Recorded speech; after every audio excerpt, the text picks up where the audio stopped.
I just want to talk about the spiritual ego because it can be harder to see and to clear than our regular egos because it's got spiritual all over it. It's got I'm being good all over it.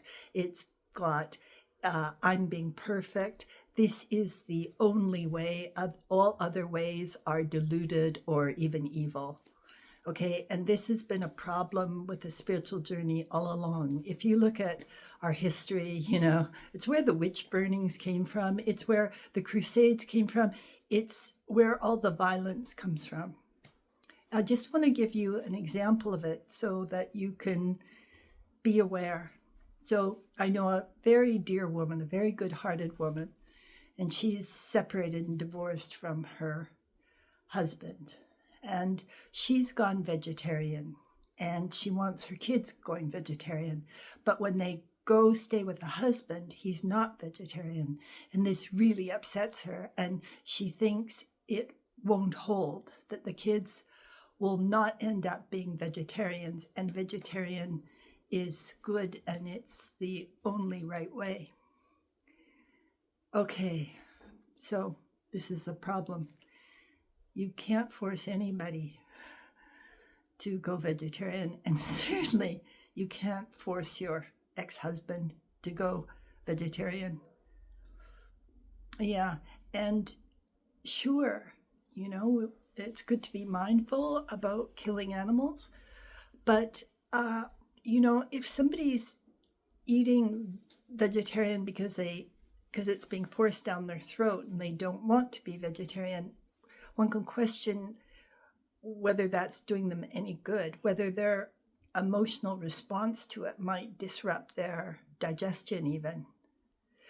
I think we need to be really patient and wise and be really aware of what we're doing, be able to witness what we're doing with in a kind of dispassionate way. And I'll tell you where this video's come from. In my family, it was success at any cost. And when I turned to the spiritual journey, I had the same energy. It was like success at any cost, but I couldn't see it. Yeah. So I pushed. I made a lot of mistakes with this. It wasn't all bad because in a way it kept me going and I persevered when many give up, but I did trip over my own spiritual ego a few times. So that's why I'm raising this.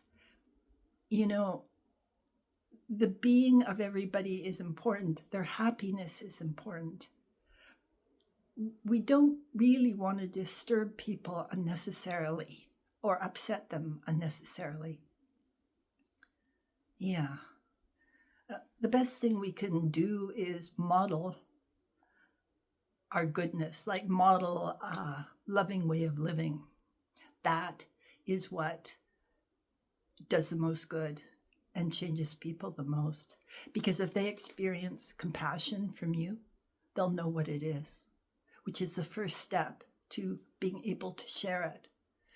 And sadly, I think many people have never experienced unconditional love and compassion from any other person.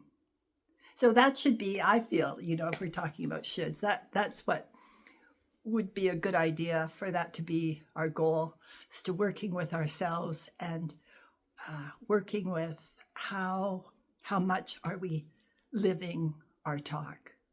And then if we're not, be very compassionate with yourself, because if beating ourselves up worked, we'd all be enlightened. Okay, bless your hearts.